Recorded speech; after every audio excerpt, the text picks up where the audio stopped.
Hi, Hungry. I'm Cinnamon Roll. Hi, Hungry. I'm Dad. Why did you name me this way? I'm starting to run out of these. I'm building a school bus into a home, and this week I finally started on paint.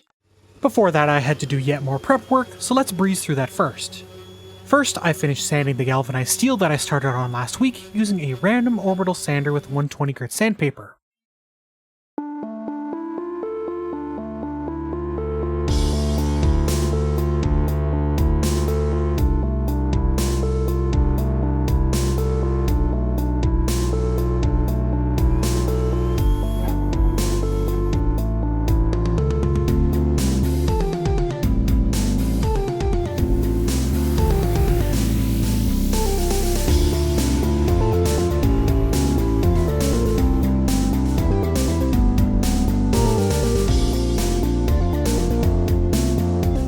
After that was complete, I used the wire wheel attachment for the grinder to clean all the rust off the top part of the upper rub rail.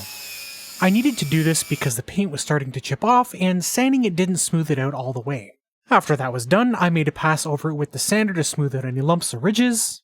And because I'd made a mess with sanding, I needed to yet again clean the surfaces, so I used a pressure washer with TSP and foamed down the outside before rinsing it off. Now this got the vast majority of the dust off, but I still had to come back later and wipe everything down with a rag soaked in TSP and rinse it again. I'm using TSP or trisodium phosphate because it removes any oils that may be clinging to the surfaces that might cause paint to not stick properly.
After the surfaces were dry, I masked off everything that I didn't want paint to get on. I just used regular green painter's tape, some paper bags cut to size, and some plastic sheets for the windshield.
I bought this electric sprayer off of Amazon and I wasn't sure if it would work, but I wanted to try it first because the air compressor that I use doesn't have enough CFM for a normal sprayer. I'm happy to report that it worked perfectly fine when I used the smallest included tip and dialed the flow rate in properly. The paint I used was this 1 gallon of primer that doesn't say self-etching on it, but has the exact same product number as the smaller quart cans that do say self-etching. I don't know, maybe they changed the name or something. I looked it up and this paint does self-etch, so it was designed to work on galvanized.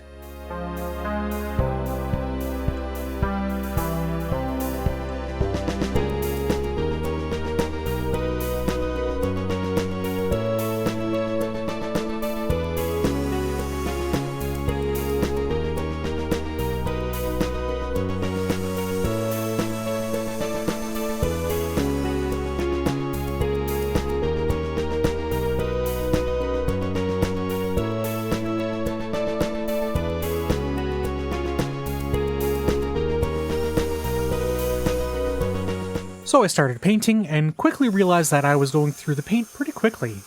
I thought maybe I just underestimated how much I would need, but once I got to the bottom of the can, I realized that it had a good 3/4 of an inch of gunk on the bottom, which tells me that it was not mixed well enough. Now, this was an error on my part. It was shook up at the auto parts store, and I did shake it up some more before pouring it, but I should have used a paint stick to mix it more thoroughly. So that was a complete waste of $170, and I didn't have enough money to buy another can.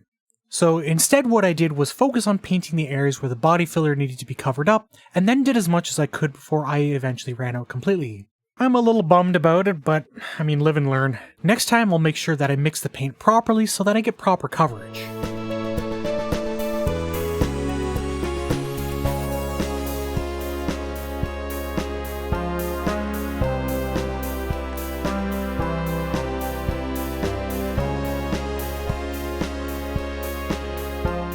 And that's all for this video. If you haven't yet, I'd like to ask that you consider subscribing. It's by no means necessary, but it does help this channel grow.